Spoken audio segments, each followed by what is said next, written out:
Redoing setups is a part of owning reptiles. Whether it's they're growing out of, let's say, an 8 by 8 by 12, and then they move to a 12 by 12 by 18, and then they move to a 36 by 18 by 24, and who knows, even larger than that.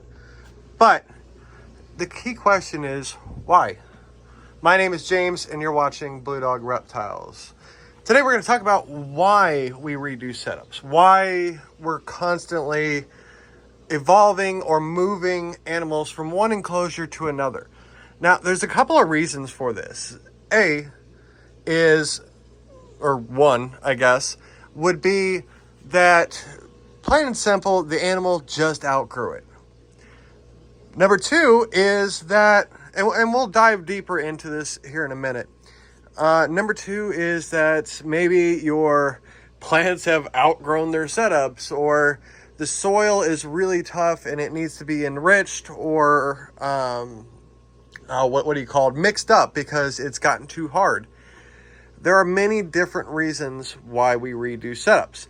As you can see, we're going through and we're redoing all of them, redoing every little setup, and here's why. Number one is that we had a lot of tanks down low that were looking tired and overgrown, and they've been that way for 2 years. Now, we rotate animals in and out of tanks all the time because, well, we're a retail store. And so we wanted to revamp them all, give them good looks, make them look nicer, and just kind of get rid of any unwanted plants that just didn't make the cut. But you may ask, okay, well, James, that explains why you're redoing the setups, but why can't I just put, let's say, why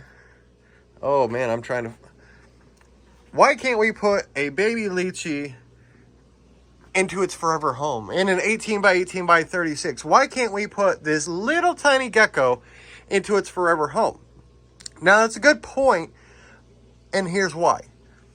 When you put a baby animal into a massive enclosure, for example, let's say a tegu, we know that tegus can get 3 to 5 feet long. We know that they like to wander, they like to dig.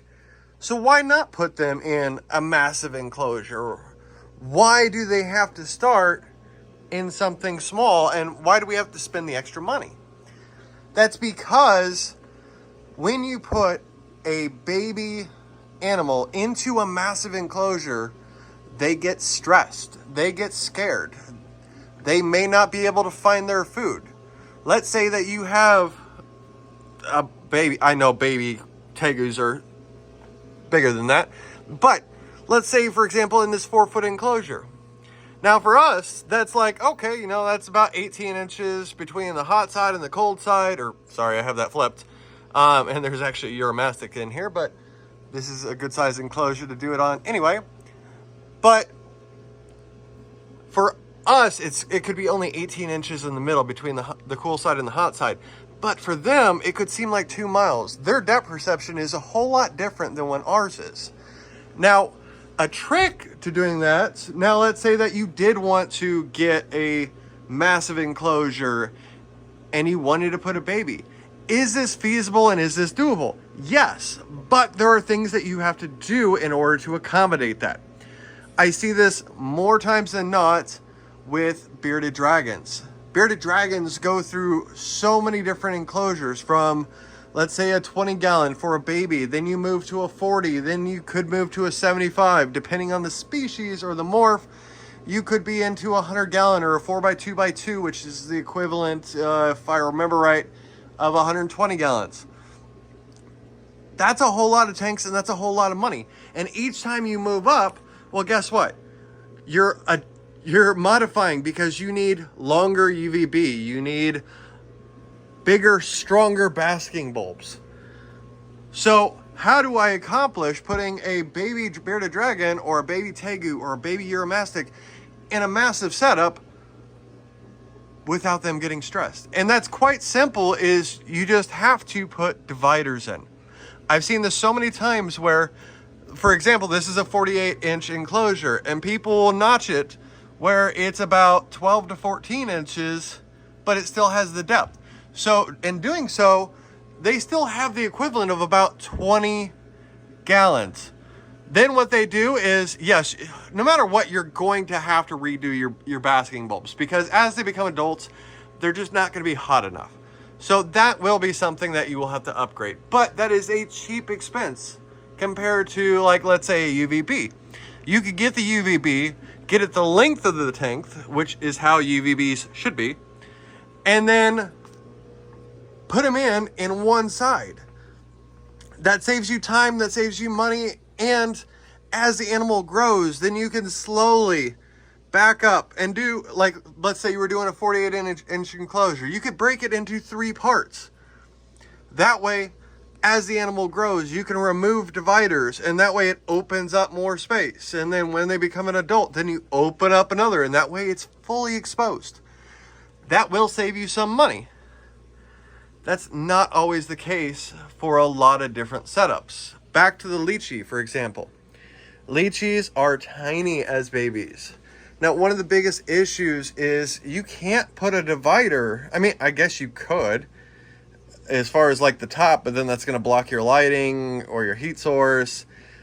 So something like a lychee or a crested gecko is something that you're going to have to do multiple different tanks, which means that you're going to do multiple different setups. Now, I like doing this way, not because I like spending money on redoing setups, but we get more experienced. We get more validated in every build that we do. So my enclosures look absolutely beautiful now, but 2 years ago, truth be told, they looked pretty bad. They really did, because I didn't know any better. I didn't have any experience with it, but I've done 80 to 100 plus now, and so I do have the experience. I know what to look for. I know what modifications to make. This one up here is going to have a waterfall in it. We actually just got it drilled and for drains and misting heads. So that's going to be a video all on its own. So why do we constantly change environments or constantly change tanks? I hope these reasons help you out when making a decision on what type of enclosure to buy, what kind of setup to do, what kind of animal to go for. I hope you keep that in mind and keep these thoughts in your mind while you're doing that. With that being said, guys, thank you to all the new subscribers. You guys are beautiful and welcome to the Blue Dog family. Stick around. We got an interesting video coming up on Friday. But with that being said, guys, if you haven't done so already, please consider subscribing, liking, sharing with your friends and family. We greatly appreciate it. And as always, guys, thanks for watching, and we will see you next time.